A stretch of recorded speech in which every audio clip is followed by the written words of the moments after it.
मयंक, आज ना एक चीज डिसाइड कर लो, या तो इस घर में तुम्हारी माँ रहेंगी या मैं। अरे क्या हो गया रिद्धि, तुम एकदम से कैसी बातें कर रही हो? क्या बात हो गई? मेरी लाइफ ना नौकरानी बन के रह गई है।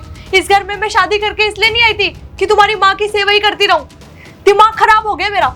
तुम्हारी माँ ने ना मेरा दिमाग खराब कर रखा है। रोज उनके नखरे नहीं खत्म होते। कभी गर्म पानी दो, कभी मेरी दवाई दो, कभी मेरा ये कर वो कर। मैं क्या पूरा दिन काम ही करती रहूं? मेरी कोई खुद की लाइफ नहीं है। इवन मैं तुम्हारे साथ बाहर तक नहीं जा पाती सिर्फ तुम्हारी माँ की वजह से। या तो अब तुम्हारी माँ इस घर में रहेंगी या मैं रहूंगी, डिसाइड कर लो। रिद्धि यार, ये क्या फालतू की बातें किए जा रही हो तुम? तुम्हें पता है ना, तुम दोनों मेरे लिए बहुत ज्यादा इंपॉर्टेंट हो। तो मैं ये डिसीजन कैसे ले सकता हूँ? तुम दोनों में से एक को कैसे चूज कर सकता हूँ? यार रिद्धि, प्लीज समझने की कोशिश करो यार। ये उतना आसान नहीं है जितना तुम सोच रही हो। मयंक, तुम्हारी माँ ना गाँव में ही अच्छी थी। यहाँ पे पता नहीं क्यों तुम लेके आए हो।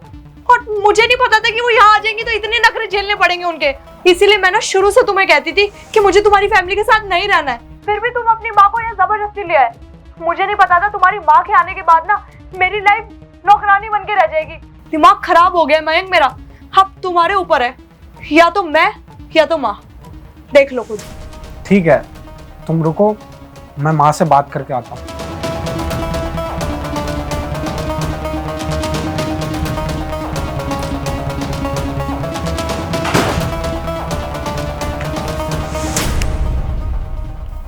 मयंक बेटा, मैं बोल रही थी कि अगर तू बुरा ना माने ना तो मैं वृद्धाश्रम चली जाती हूँ बेटा।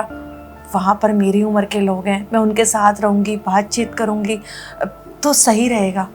अरे माँ, आप ये कैसी बातें कर रही हैं? एकदम से वृद्धाश्रम जाने की बात क्यों कर रही हैं आप? अरे बेटा, मैंने बोला ना कि यहाँ पर घर में रहकर मैं बोर हो जाती हूँ और वहाँ पर मेरी उम्र के ही हैं सब, तो वहाँ रहूँगी तो सही रहेगा। घर पे रहकर क्या करूँगी? माँ, क्या फालतू बात कर रही हैं आप? ये मैं आपको वृद्धाश्रम नहीं जाने दूंगा। देख बेटा, अगर तू मुझे वृद्धाश्रम नहीं भेजेगा तो मैं घर पर भी नहीं रुकूंगी, क्योंकि मैंने तेरी और बहू की सारी बात सुन ली है और मैं नहीं चाहती कि मेरी वजह से मेरे बहू बेटे में दरार पड़े। और वैसे भी बेटा, मेरा तो बुढ़ापा है, मैं वहाँ रहकर भी काट लूँगी। तुम लोग ऐसे क्यों सोच रहे हो? अरे माँ, आप ये कैसी बात कर रही हो? आप मेरी माँ हो। जितना प्यार मैं रिद्धि से करता हूँ ना, उससे कहीं ज्यादा आपसे प्यार करता हूँ, और मैं आपको अपने जीते जी तो वृद्धाश्रम नहीं जाने दूंगा। देख बेटा, तेरी भलाई इसी में है कि तू मुझसे बहस मत कर, बस मुझे जाने दे। मैं यहाँ नहीं रुक पाऊंगी, क्योंकि बेटा मैं अपनी आंखों के सामने अपने बहू बेटे का घर बर्बाद होते हुए नहीं देख सकती। तो समझ मयंक बेटा, तू समझ क्यों नहीं रहा है मेरी बात को? माँ, मैं आज तक आपकी सारी बातें मानता हूँ, लेकिन आपकी ये बात मुझे बिल्कुल भी मंजूर नहीं है। देख बेटा, तू मान चाहे ना मान, यहाँ तो मैं अब रहूंगी नहीं। मैं वृद्धाश्रम जाऊंगी तो जाऊंगी।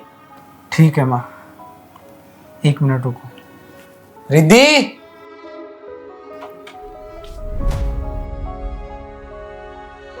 मैं और माँ ये घर छोड़कर जा रहे हैं। क्या? अरे नहीं नहीं बेटा, तू ये घर छोड़ के कैसे जा सकता है? मैंने तुझे बोला था कि मैं वृद्धाश्रम जाऊंगी। तू क्या करेगा मेरे साथ जाके? पागल हो गया है क्या? तुम्हारी दोनों की वजह से तो मैं जा रही हूँ। माँ, आपको बहुत अच्छे से पता है, आपके बिना मैं एक सेकंड भी नहीं रह सकता। और वैसे भी माँ, मुझे आपसे कोई प्रॉब्लम थोड़ी है। रिद्धि को है आपसे प्रॉब्लम, तो इसलिए हम दोनों ये घर छोड़ के जा रहे हैं। क्यों रिद्धि? मयंक, मुझे प्रॉब्लम तुम्हारी माँ से है, तुमसे नहीं। तुम क्यों जा रहे हो घर छोड़ के? रिद्धि, तुम्हें तो काफ़ी अच्छे से पता है ना कि मैं अपनी माँ से कितना प्यार करता हूँ, और मैं अपनी माँ से बिल्कुल भी दूर नहीं रह सकता। इसलिए मैं और माँ ये घर छोड़कर जा रहे हैं। तुम आराम से रहो यहाँ, तुम्हें किसी चीज़ की प्रॉब्लम नहीं होगी। मैं आई एम रियली सॉरी, मैंने इतना सब कुछ बोल दिया तुम्हारी माँ के लिए। मम्मी जी, मेरे को माफ़ कर देना। मुझे नहीं पता था कि तुम इतना प्यार करते हो अपनी माँ से, और मैं पता नहीं क्या क्या बोल गई सिर्फ इसलिए कि मुझे थोड़ा सा काम करना पड़ गया। मैं भी ना पागल हूँ। आगे से ना कभी ऐसी कोई गलती नहीं होगी, और कोई नहीं जाएगा कहीं इस घर से। हम तीनों साथ में रहेंगे। जो भी मैंने बोला वो बहुत गलत था। I am really sorry mummy ji, मुझे माफ़ कर देना। कोई बात नहीं बेटा, गलती बच्चों से ही होती है। मैंने तुझे माफ़ किया। ठीक है, आप दोनों बैठो, मैं चाय बना के लेके आती हूँ।